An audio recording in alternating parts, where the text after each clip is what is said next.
Good morning guys. एक बार फिर से आप सबका स्वागत है अपने वीडियो के अंदर। तो अब तक अपन बात कर रहे थे रेस्पिरेटरी सिस्टम के बारे में।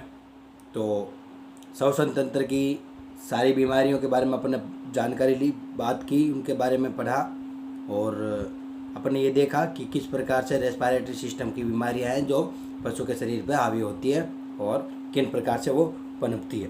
तो आज अपन बात करेंगे, रेस्पिरेटरी सिस्टम आज खत्म हो चुका है तो अब अपन नया टॉपिक स्टार्ट करेंगे। तो नया टॉपिक है वो है मूत्र तंत्र की बीमारी है, यानी कि disease of the urinary system, यानी कि जो मूत्र तंत्र है तो उसके बारे में आज अपन सारी डिजीज़ों के बारे में बात करेंगे।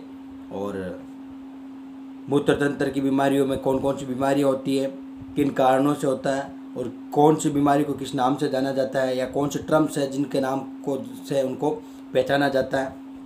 तो उन सब शब्दावलियों या उन सब टर्म्स के बारे में अपन बात करेंगे और ये जानेंगे कि ये किस प्रकार की समस्या है जो पशु के शरीर पर हावी होती है। तो आज अपन बात करेंगे बीमारी के बारे में नहीं, लेकिन आज अपन बात करेंगे मूत्र तंत्र की बीमारियों के जो पहले भाग है या उनके बारे में है या उनके जो टर्म्स हैं, तो उन सब के बारे में आज अपन थोड़ा सा बात करेंगे। तो कल से शुरू करेंगे पहली बीमारी से, तो आज उसके बारे में थोड़ी सी जानकारी ले लेंगे और उसके बारे में थोड़ा परिचय बोलते हैं तो परिचय के बारे में आज अपन बात कर लेंगे कि परिचय किस प्रकार से दिया जाता है या किस प्रकार से यूरिनरी सिस्टम है जो डिस्क्राइब होगा।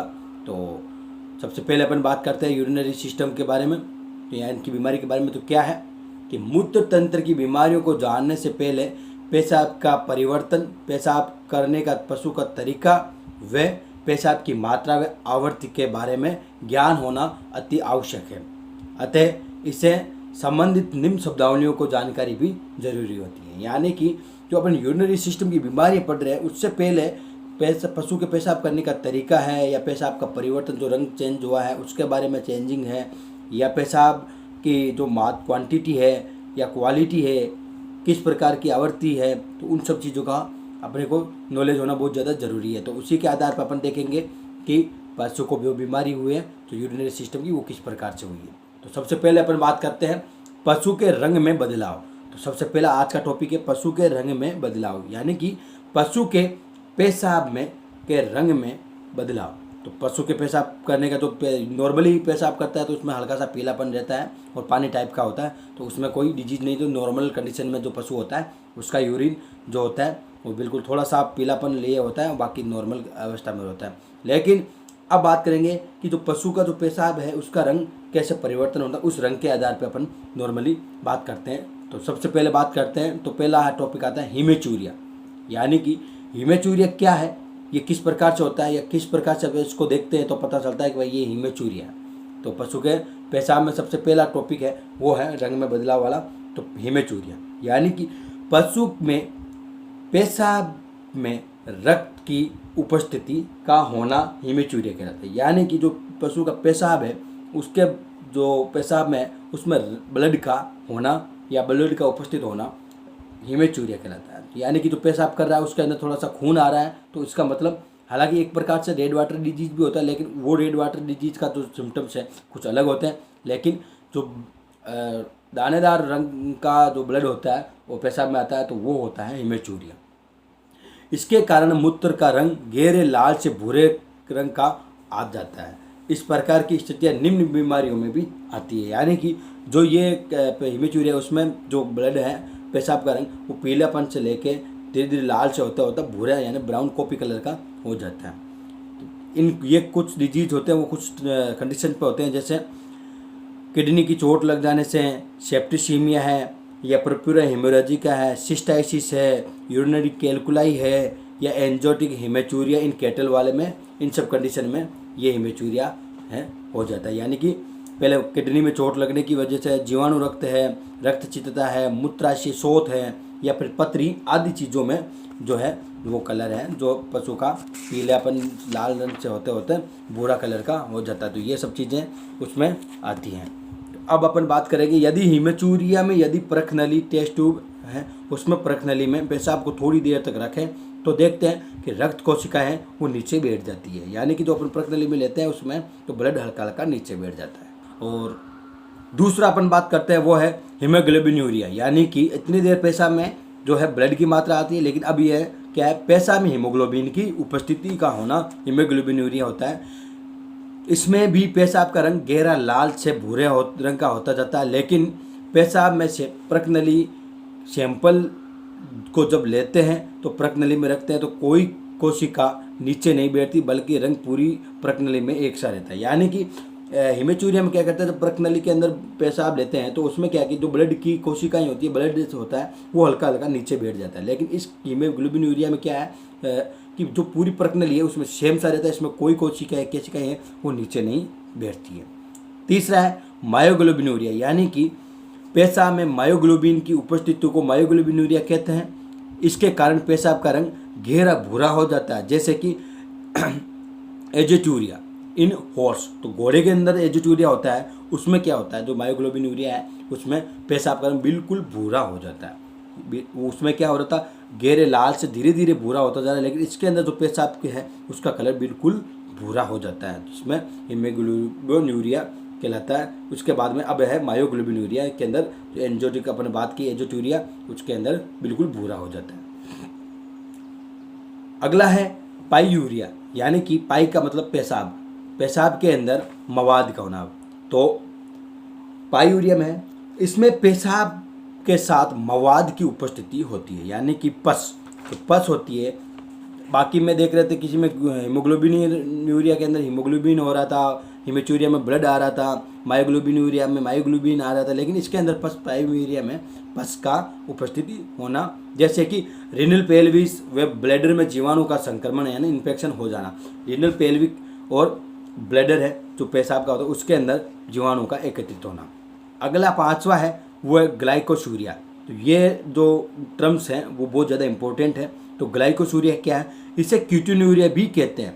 ग्लाइकोसूरिया का दूसरा नाम कीटोन्यूरिया भी है, यानी कि पेशाब के अंदर कीटोन बॉडी का उपस्थिति होना। कीटोन बॉडी की उपस्थित होने की वजह से पेशाब के अंदर हल्की सी कीटोन की बदबू भी आती है, यानी कि सिरका जैसी बदबू आती है, थोड़ी टाइट सी बदबू होती है, जिससे अपन को पता चलता है कि इनके अंदर पेशाब के अंदर कीटोन बॉडी की उपस्थिति है। यानी कि कीटोन बॉडी तब होती है जब पशु को बहुत ज़्यादा भूखा रखने से, यानी कि स्टेबिलिटी रखने की वजह से पशु में भूखापन की वजह से कीटोन बॉडी हो जाती है। गर्भिणी जीव विषाक्त यानी प्रेगनेंसी टॉक्सिमिया इन शीप एंड गोट, यानी कि बैल व बकरी के अंदर प्रेगनेंसी टॉक्सिमिया होता है, जहर होता है उसकी वजह से। और कीटोसिस इन कैटल, पशुओं के अंदर कीटोसिस की वजह से। और डायबिटीज मेलाइटाइटिस, यानी कि मेलाइटिस के वजह से भी पशु के अंदर ये सब समस्या, ग्लाइकोसूरिया जैसी समस्या क्रिएट होती है।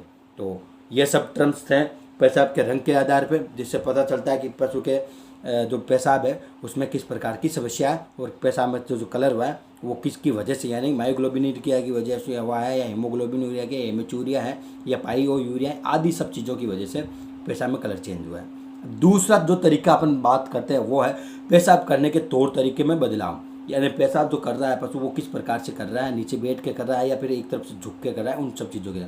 तो सबसे पहला अपन लगेगा मूत्रकच, यानी कि डिस्यूरिया। डिस्यूरिया का अर्थ होता है पेशाब करने में थोड़ी तकलीफ होना या दर्द होना, यानी कि पेशाब करते समय दर्द महसूस करना और विशेष प्रकार के ढंग से पेशाब करना। यानी कि पेशाब जब पशु करता है नॉर्मली कंडीशन में तो कोई प्रॉब्लम नहीं होती, लेकिन जब इस कंडीशन में पेशाब करता है तो पशु को हल्का सा पेन होता है और नीचे झुक के पेशाब करने का एक अलग से ही तरीका बन जाता है। अर्थात कठिनाई के साथ मूत्र त्याग करना, ये स्थिति निम्न बीमारियों में होती है, यानी कुछ बीमारी ऐसी होती है जिनकी में ये कंडीशन क्रिएट होती है, जैसे कि सिस्टाइटिस और यूरेथ्राइटिस। यानी कि यूरेथ्राइटिस यानी मूत्र मार्ग में शोथ और मूत्राशय शोथ, ये दो ऐसी चीज़ें हैं जिनमें ये कंडीशन क्रिएट होती है, जिसमें पशु एक अलग ढंग से पेशाब करता है और हल्का सा पशु को केयर मतलब पेन भी यानी दर्द होता है। और अगला जो पॉइंट है दूसरा, पहला हो गया डिस्यूरिया, दूसरा है स्ट्रेग्नोयूरिया, यानी कि बिंदु मूत्रकश, यानी कि कुछ इस प्रकार से, यानी कि पेशाब कष्ट में बूंद बूंद धीरे धीरे होता है। ये बीमारी मुख्य रूप से मूत्र तंत्र के नीचे के अंगों की बीमारियों के कारण होती है। जैसे यानी कि क्या होता है कि जब पेशाब पशु करता है तो वो बिल्कुल बूंद बूंद ड्रॉप बाई ड्रॉप पेशाब करता है, और वो भी बिल्कुल दर्द के साथ। और ये चीज़ें तब होती है जब पेशाब का मूत्र तंत्र का जो भाग है उसमें नीचे के जो भागों में बीमारियाँ होती है, जैसे सिस्टाइटिस, यूरेथ्राइटिस और यूरेथ्रल ऑब्स्ट्रक्शन, यानी कि पेशाब के अंदर किसी चीज़ से रुकावट आना, इन सब चीज़ों की वजह से ये जो स्ट्रेगनोन्यूरिया है वो क्रिएट होती है। तो अपने को ये ध्यान देना चाहिए कि कौन सी कंडीशन में कौन सा क्रिएट होता है। अब जो अपन बात करेंगे तीसरे पॉइंट पे, पहला पॉइंट हो गया अपना डिसयूरिया, दूसरा हो गया स्ट्रेगनोन्यूरिया, और तीसरा है वो है क्रिस्टलाइन यूरिया। यानी कि क्रिस्टलाइन यूरिया है, उसमें क्या है, पेशाब के अंदर क्रिस्टल यानी कि कणों की कोई बड़े कण जो क्रिस्टल के आकार में है, तो उन्हीं का उपस्थित होना क्रिस्टलाइन यूरिया कहलाता है। चौथा टॉपिक है वो है सिस्टीन यूरिया, यानी कि पेशाब में सिस्टीन का पाए जाने, ये एक जेनेटिक प्रॉब्लम है, जेनेटिक रोग माना जा सकता है सिस्टीन यूरिया, यानी कि पेशाब में सिस्टीन का उपस्थित होना जेनेटिक कारण होता है। अगला पांचवा है वो है एल्ब्यूमिन, यानी कि पेशाब में एल्ब्यूमिन का आना ये निम्न हालात में होता है। यानी कि पेशाब के अंदर अगर एल्ब्यूमिन आ रहा है तो वो किस कंडीशन में आ रहा है, तो वो है जैसे कि बहुत ज़्यादा पशु को फीवर यानी बुखार हो, टॉक्सीमिया यानी कि जहर विषाक्तता हो, या फिर इस वक्त वर्कशॉप और ग्लोमेरुलोनेफ्राइटिस यानी ग्लोमेरुलोनेफ्राइटिस के अंदर ये कंडीशन क्रिएट होती है। और चौथा है लास्ट है वो एमाइलोइडोसिस, यानी कि एमाइलोइडोसिस में ये रोग एक जिससे एमाइल्ड ऊतकों एवं अंगों की कोशिकाओं का बाहर जम जाना, यानी कि जो एमाइल्ड होते हैं उनके टिश्यूज और कुछ ऑर्गन्स है वो कोशिकाओं के बाहर आके जम जाते हैं, जिसकी वजह से ये एमाइलोइडोसिस कंडीशन क्रिएट होती है। इन सब कारण की वजह से एल्ब्यूमिन होता है। तो अपन इन टॉपिकों के बारे में दूसरे टॉपिक में पेशाब के तौर तरीके में भी बात की कि दर्द की पेशाब में है जो दर्द के साथ कर रहा है, तो दर्द के साथ में कौन सी अंग बॉडी पेशाब के अंदर कौन से भाग आ रहे हैं, या ऐसे देख ले कौन सी बीमारियों के अंदर ये कंडीशन पनपती है जिससे पशु के तौर तरीके में बदलाव आ जाता है पेशाब करने में।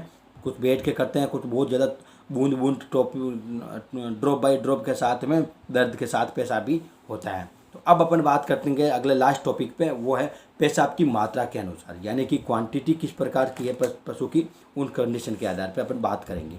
तो सबसे पहले करते हैं पॉलीयूरिया, यानी कि बहुमूत्रता। पॉलीयूरिया बहुमूत्रता मतलब पेशाब की जो मात्रा है, तो नॉर्मल कंडीशन में अपन देखते हैं कि पेशाब पशु है वो 4 से 5 लीटर या 6 लीटर तक पेशाब करता है या 10 लीटर तक पेशाब करता है। लेकिन जब बहुत ज़्यादा 10 से ऊपर या 15 से ऊपर की जब पेशाब करने की क्वांटिटी बन जाती है तो वो पॉलीयूरिया कहलाता है। यानी कि जब पशु पेशाब की मात्रा बढ़ जाती है तो उसे पॉलीयूरिया कहते हैं। यानी कि ये मुख्य रूप से डायबिटीज इंस्पिडिस नामक रोग होता है। यानी कि जो डायबिटीज़ है इंस्पाइडस, जो इस कंडीशन के अंदर पशु के जो पेशाब की क्वांटिटी है वो थोड़ी बढ़ जाती है। और अगला दूसरा किस कारण से होता है वो है tumour of the pituitary gland in horse. घोड़े के अंदर पिट्यूटरी ग्लैंड होती है, उसके अंदर अगर कोई ग्लैंड हो जाती है या ट्यूमर हो जाता है तो उसकी वजह से जो पेशाब है वो एक जगह एकत्रित हो जाता है, और जब घोड़ा पेशाब करता है तब उसकी क्वांटिटी यानी क्वालिटी या क्वांटिटी बोलते हैं, मात्रा बोलते हैं, वो बहुत ज़्यादा बढ़ जाती है, जिससे अपने को पता चलता है इसके अंदर पॉलीयूरिया। दूसरा है अल्पमूत्रता यानी कि ओलिगोयूरिया। पशु में पेशाब की मात्रा जिस कंडीशन में, जिस नॉर्मल कंडीशन में पशु पेशाब कर रहा है उससे कम हो जानी, यानी कि ये कोई तभी कंडीशन होती है जब कोई चीज़ पेशाब मार्ग में अटक जाती है जिससे पशु का पेशाब पूरा बाहर नहीं निकल पाता, यानी कि पेशाब की मात्रा कम बनना जिसकी वजह से पशु में अल्पमूत्रता हुई है। तीसरा है अमूत्रता यानी कि एन्यूयूरिया।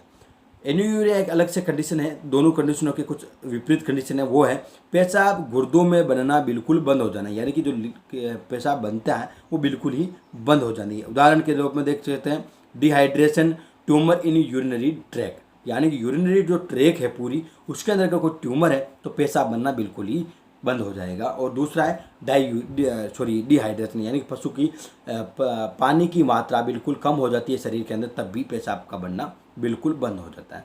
अब अपन लास्ट टॉपिक पे बात करेंगे। तो लास्ट टॉपिक इस प्रकार से है कि पशु में यूरेमिया हो जाना। यूरेमिया एक ऐसी कंडीशन है जिसमें मूत्र तंत्र का काम करना बिल्कुल ही बंद कर देता है, यानी कि यह शरीर की वह स्थिति है जिसमें मूत्र तंत्र काम करना बिल्कुल बंद कर देता है तथा यूरिक एसिड रक्त के साथ पूरे शरीर में व्यक्त बना रहता है, जिससे पशु की भूख बंद हो जाती है, मांसपेशियां कमज़ोर हो जाती है तथा हार्ट रेट भी बढ़ जाती है तथा अंत में पशु की डेथ हो जाती है। उदाहरण के रूप में देख सकते हैं तो है वर्कक का निष्क्रिय हो जाना, यानी कि हार्ट बीट भी बढ़ने के साथ साथ में अपन एक चीज़ देखते हैं वो है कि जो किडनी का है वो फेल हो जाना। किडनी फेलियर होना की वजह से पशु में जो मूत्र तंत्र है वो बिल्कुल काम करना बंद कर देता है। तो यूरेमिया एक बहुत ज़्यादा भारी यूरिनरी सिस्टम का सबसे भारी बीमारी है, या भारी एक ऐसा टर्म्स बोल सकते हैं जिसमें पशु की मृत्यु तय होती है। यानी कि इसमें क्या होता है, पशु का जो मूत्र तंत्र है वो बिल्कुल काम करना बंद कर देता है। काम करने की वजह से पशु के जो यूरिन है वो एसिड, यूरिक एसिड के साथ साथ में पूरे बॉडी में फैल जाता है, और पूरे बॉडी में फैलने की वजह से पशु की मृत्यु हो जाती है।